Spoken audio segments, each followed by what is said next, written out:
Ever wondered how rich the Spotify CEO is compared to your favorite musicians? Or what Deadmau5 thinks of it? We are diving into the drama, plus exploring the latest shakeups in streaming, new plugins, and even a synth so cheap you will think it's a typo. Stick around for the surprising twist with the AI saga between Labols and YouTube, and how Tomorrowland is changing the game for young DJs. And do I look like a proud mother? Because we have just announced our biggest event ever. What a week! So it is that time of the week. It is time to tune in.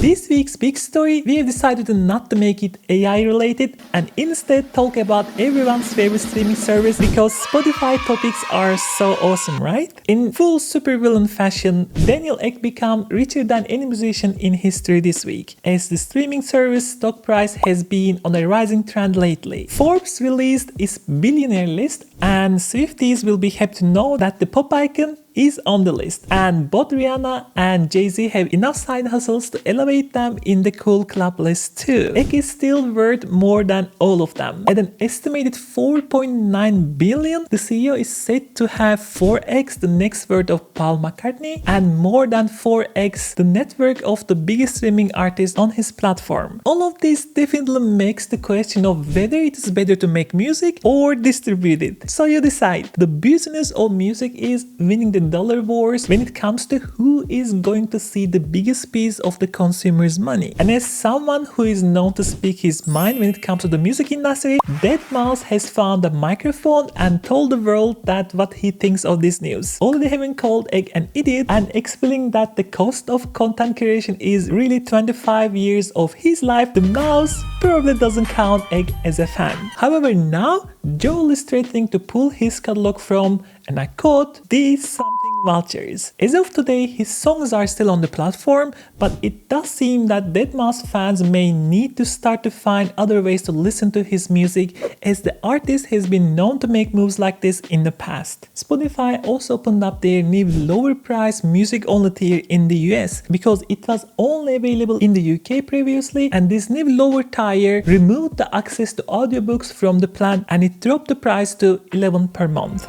Get ready, Scandinavia, because we, Mercurial Tones, are thrilled to announce our first ever electronic music festival. The festival is landing this year October 4th at Slagthuset, Stockholm, Sweden, and it is shaping up to be an unforgettable night. And what is the lineup, you say? And we have got an incredible lineup. The headliners: Andre Bottes, Biscuit, that is me, Chris Lino, Fathom, and Lauren Mia. And we have a stellar support artist as well. There will be 3 floors, so you will find something that you like regardless. What I can tell you is that early bird tickets are nearly gone, so don't miss your chance to grab them at 40% discount. And here is the best part. We are giving one lucky DJ from the community the opportunity to open the entire festival. If you think you have the skills to get the crowd moving, I want to hear from you. Send us an hour-long mix in audio or video format, along with a few words about why you will be the perfect opener for the festival. Submissions go to contact@mercurialtones.com. So whether you're a DJ with big dreams or just a music lover looking for an amazing night out, we will see you October 4th at Slagthuset, Stockholm.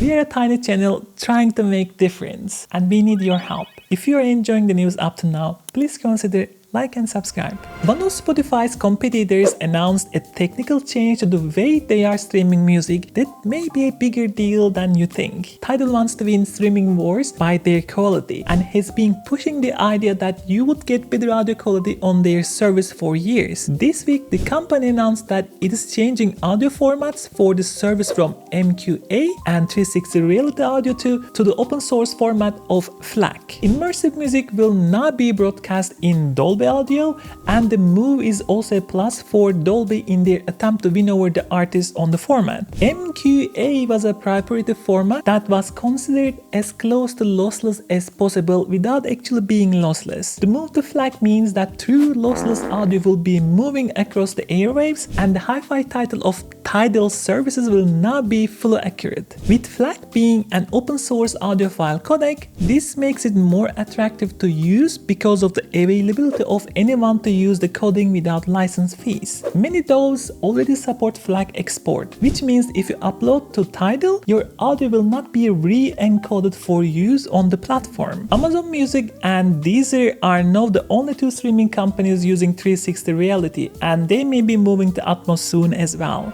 ImageLine is doing their best to try to win music producers over by updating their flagship product FL Studio at a pretty rapid rate. The latest update, titled 2024.1, brings 3 new features that will have producers doing their best impression of a Pokemon competition when talking about what DAW they use. The update includes support for the clap plugin format that the makers of Yuhi and Bitwig designed to replace VSTs or AUs. Clap format offers new ways to assign modulations to the plugin, but sadly FL Studio's take on the format won't be as featured as the Bitwig version, but is still better than VSTs. Also, a new chord progression tool has been in beta for months and is now ready for prime time and allows producers to build AI-assisted chord progressions directly in the DAW. This will make finding inspiring or emotional chords faster and easier, and lets you extend existing chord progressions by suggesting what should come next. The new instrument, the Kepler Exosynth, is also included, and it is based on the Juno or Jupiter Roland synthesizers, giving you even more tools to use on your basic license. All of this is a free update for current FL Studio users, so get your download today and we will link the new edition in the description below.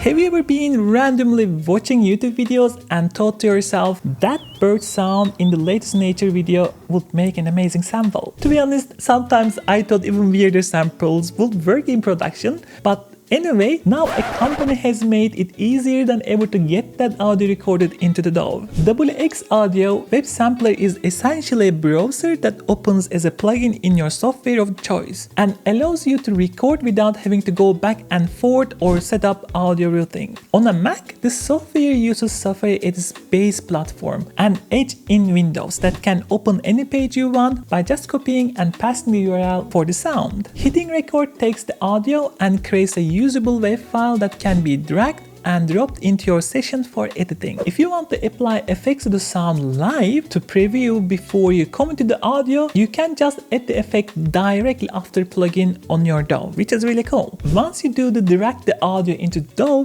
the plugin also works as a sample manager and even supports browser bookmarks for referencing where you got the file. The plugin is available now for just $10 with a link in the description below.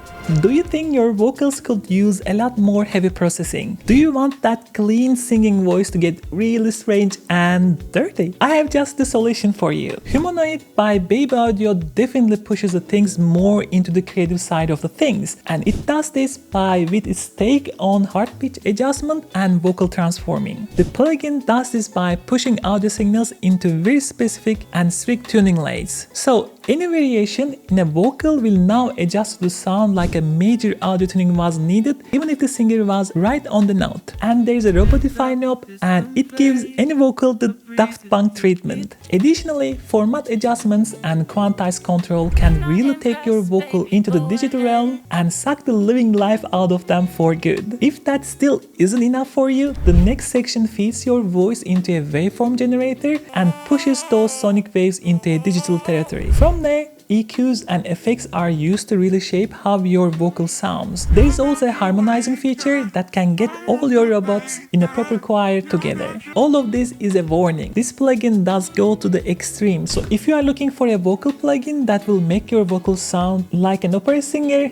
this is not for you. As usual, links are on the description. Producers are constantly trying to find ways to make their sounds more warm and analog sounding. One of the major ways of getting that warm feeling is by emulating the way audio used to be recorded by mimicking the tape recordings. Virtual tape machines have been done before, but UV thinks it has a novel take on tape recording by including several tape style effects in one plugin. Tape Suite offers saturation, delay, flanger, and chorus, all originally invented by misusing tape machines when playing back audio on the format. Each of the effects use the same basic chord structure, a simulation of playback on a real tape machine. A compounder playback filter, simulation audio module, and modulator let you dial in each of the effects and tweak how the effects are applied to the incoming sound. The simulation module gives you control over the type of tape sound that is added to the audio, reproducing various characteristics of tape materials. The compounder then includes different noise reduction and decode features found on machines from 70s and 80s. Playback filtering can give you similar features to different tape head speeds and the azimuth and width of the effect that is being applied. Modulation controls the wow and the flutter that tape naturally would have from the mechanical movement of tape from one reel to another. Each effect has a distinctive sounds you would expect with delay, chorus, flanger, as well as saturation. The plugin gives a modern look to the old-time sounds and with the controls makes tape effects easier to understand. The plugin is available now for 60 euros and the links are in the description. You may not know his name, but you probably know his work. French synth developer Fabrice Guilhem, also known as Gligli, what a cool name, has a new project I really think is worth keeping an eye on. His previous work, known as the Pro 800, a synth developed in conjunction with Behringer, was very well received when it launched last year and hit the market. Being praised as a great recreation of the Prophet 600 with additional features, the work done by Gligli showed...